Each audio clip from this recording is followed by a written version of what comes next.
Tired of Edge hogging your system resources and want to reclaim your browsing freedom?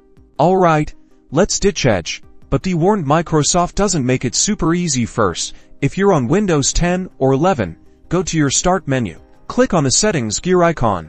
The one that looks like a cog. This will open the Windows settings. Now, click on Apps. This will take you to a list of all the applications installed on your computer. Next, select Apps and Features on the left side of the screen. Scroll down in the list until you find Microsoft Edge. Notice that the Uninstall button might be missing or grayed out. That's Microsoft trying to hold on tight. If it is, here's the workaround.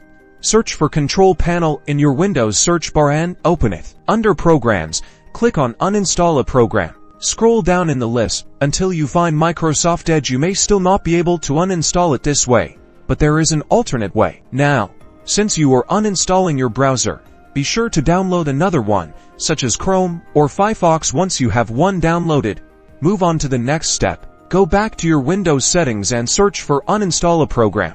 When Uninstall a program opens, click View Installed Updates on the left side of the screen. Find Microsoft Edge on the list of installed programs. Click it, and click the Uninstall button at the top. This will give a pop-up of whether or not you want to uninstall this program. Click Yes, and you will have successfully uninstalled Microsoft Edge.